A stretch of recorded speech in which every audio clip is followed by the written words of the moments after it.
Assalamualaikum warahmatullahi wabarakatuh. Masih bersama saya Kunam Sensei dan informasi dan berbagi ilmu peternakan. Selamat pagi peternak hebat Nusantara dan selamat berbahagia dan salam sukses dari saya. Oh ya, kali ini saya akan memberikan informasi seputar peternakan, di mana seseorang peternak itu untung ruginya sebagai peternak itu bagaimana? Apakah harus menciptakan ayam besar atau ayam yang cukup standar dengan standar kantor?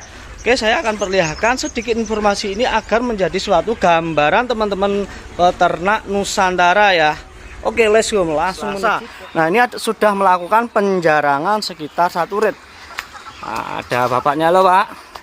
Semangat untuk bekerjanya. Ini sudah mau selesai, tinggal hanya beberapa keranjang. Nah, sebentar lagi mau bos. Nah, ini tujuannya untuk penjarangan yang sekiranya bobot 1,3 1,4 agar ayam yang sisa ini bisa tumbuh dengan benar. Nah, ini umur 32 hari sudah bobot 1,3 dan apakah 1,3 ini dapat kelihatan seperti ini di umur 32 peternak akan rugi? Itu jawabannya di saya kurang tepat ya. Karena sebagai peternak atau kita pelihara ayam itu tidak menentukan ayam ini besar akan untung, ayam ini kecil akan rugi, tidak seperti itu. Jadi kita menggunakan kesetandaran jumlah pakan yang dipakai sama bobot yang tercapai dari hasil produksi panen suatu kemitraan atau peternaknya.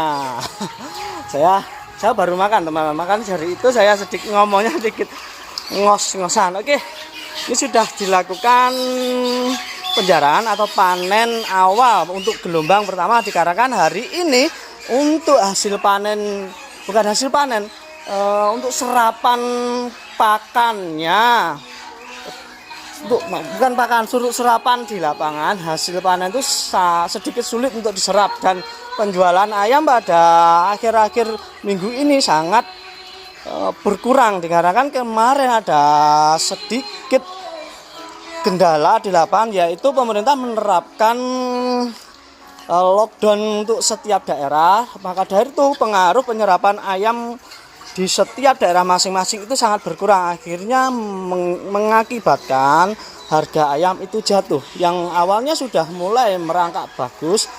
Nah, untuk bulan ini tepatnya untuk akhir-akhir bulan Februari ini mengalami penurunan. Alhamdulillah, ini untuk kandangnya Bapak Koles di Desa Tenggong, Kecamatan Lingi, Kabupaten Blitar. Ayamnya bagus, tapi tetap ya teman-teman, ini kemitraan AK. Ada sedikit trouble untuk ayam sebelah sini, tapi untuk penjarangannya ini cuma sebegini aja. Terus ini sudah layak lah, ini tinggal dibesarkan aja nanti. Ini sekitar 4.000 ekor ya. Untuk kemitraan ini menggunakan BR1 ini bagus sekali pakannya seperti ini. Ini BR1. Nah, saya kenal dengan beliau ini, namanya Bapak Slamet. Nah, ini salah satu pentolan yang tergabung dalam grup panen di daerah Jambewangi, Selopoknya hampir Selopuro. Ini Bapak Slamet pentolannya, Pak Slamet. 6 kali periode nggak panen di tempat saya karena ada kesibukan dari kemarin, Pak Slamet ya. Karena sibuk tembakau atau ngurusi sapi. Oke, lanjut Pak Slamet. Ini ada beberapa tim untuk daerah sini untuk pentolan panennya. Coba kita mendekat dulu ke ini hasilnya, Pak. 14 bener ya? Nanti coba tak perlihatkan nih jadi teman-teman. Ini hari ini panen di umur 32 di kandangnya Pak Tony. Pak Kolis sama Pak Tony? Pak Tony. Bentar. Pak Tony umur 32, kerataan 1,3 untuk penjarangannya. Terus apakah dengan bobot segini peternak akan rugi? Ya, jawabnya bukan seperti itu teman-teman. Jadi kita sebagai peternak sudah saya bilang, mau ayam kecil atau mau ayam besar aja kalau rugi itu kita akan percuma. Tapi kalau ayam kecil dengan bobot sekian kita akan tahu bagaimana jumlah pakan dan hasil panen yang tercapai, itu kita akan mendapatkan laba yang sesuai. Jadi kita tidak terpengaruh dengan bobot juga. Dan kenapa? Karena ya itu tadi, kemitraan itu sudah ada setel menyetel. Mungkin dari pakan, dari DOC. Jadi kemitraan itu sudah tahu di umur sekian hari itu akan jadi bobot seberapa, dan sekian hari akan jadi bobot seberapa.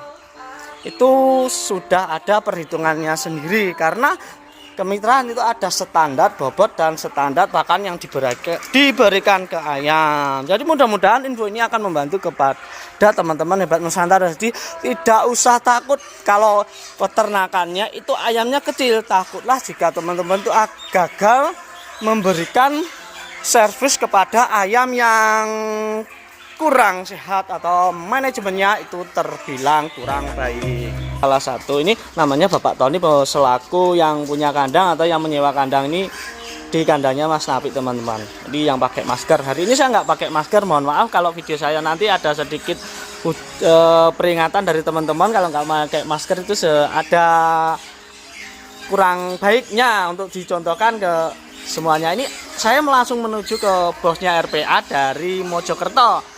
Nah, tentang seputar lesunya Pak, tingkat penyerapan daging untuk pasar ini disebabkan oleh apa dan pengaruhnya dari RPA itu besar apa enggak? Ini Bapak siapa, Mas? Iwan. Pak Iwan. Yeah. Dari Mojokerto asli atau dari Kediri, asal Kediri. Ya, kita ngobrolnya nyantai aja kalau sama-sama orang Jawa Timur, Mas ya. Oke, Mas Iwan. Iwan, Mas Iwan. Untuk hari ini kan sudah terbilang lesu sekali untuk penyerapan pasar. Terus apa yang terjadi dalam RPA untuk kawasan Mojokerto? Gudangnya di Mojokerto maksudnya, itu pengaruhnya apa, Mas, untuk RPA hari ini? Pengaruhnya cuaca buruk yang disebabkan oleh pengiriman kargas ke luar Jawa. Kapalnya tidak bisa menyeberang. Soalnya ombak tinggi, cuacanya ekstrim. Jadi pasarnya lesu dan harganya ikut turun. Ya. Jadi cuaca itu sangat penting untuk kelancaran distributor ayam ke luar Jawa, karena tadi yang Mas Iwan bilang ayam itu yang khususnya yang di RPA itu akan dikirim ke luar Jawa paling besar, Mas ya. Luar Jawa, mulai Kalimantan, Lombok, Bali, NTT, Sulawesi, sama mana Papua enggak, Mas ya? Papua, Kampung Biak kalau Kampung Biak ya. Ya. Selain cuaca, apa penyebabnya pasar sekarang itu sangat lesu? Coba Mas, selain cuaca apa ya kira-kira yang bisa semua peternak Nusantara itu bisa mengetahui apa saja dan nanti bisa antisipasinya selain cuaca tadi? Keadaan pasar yang tidak mendukung, soalnya hujan, tiap sore hujan. Oh iya, cuaca. Hujannya kan itu, Mas, pagi kadang hujan, pasar gak ada orang yang ke pasar. Makanan banyak yang sudah matang tapi tidak terjual. Tidak ada pembeli yang datang. Terjadinya hasil olahan ayam itu tidak terjual laku keras. Sebenarnya terjual itu cuma 3 kelas saja, dan stok ayam di kandang dan di peternak itu jadinya melimpah, teman-teman. Jadi mungkin seperti itu dari yang disampaikan Mas Iwan. Terus efek lockdown atau yang diterapkan pemerintah akhir-akhir itu pengaruh apa tidak? Ya, pengaruh banyak sekali, Mas ya, Iwan ya. Soalnya jam 8 sudah di lockdown. Akhirnya juga permintaan orang-orang tidak boleh keluar dan menunggu di rumah saja. Sama puasa semua di rumah. Oh, puasa. Mau makan ayam. Mau makan ayam, makan tahu tempe. Tahu tempe aja. Tahu tempe. Terus ini untuk pekerjaan dari Mas Iwan ini juga terbilang ada pengaruhnya juga nggak untuk pendapatannya atau bagaimana akhir-akhir ini? Pengaruhnya ya tidak sesuai kebiasaan yang tahun lalu. Biasanya 1 minggu bisa 5 kali, sekarang 3 kali sudah mentok. 5 kali angkut, Mas. 5 kali angkut. 5 kali angkut. Oh, jadi semua itu ternyata sangat berpengaruh, teman-teman. Nah, Mudah-mudahan untuk penjelasan dari Mas Iwan selaku dari RPA dari kawasan Mojokerto yang domisili di Kediri ini bisa membantu menjawab sedikit pertanyaan teman-teman agar ini bisa membantu. Mas Iwan, terima kasih atas jawabannya dan pertanyaan saya dijawab dengan ikhlas. Oke, lanjut Mas Iwan untuk ke pekerjaannya untuk menimbang ayamnya di RPA.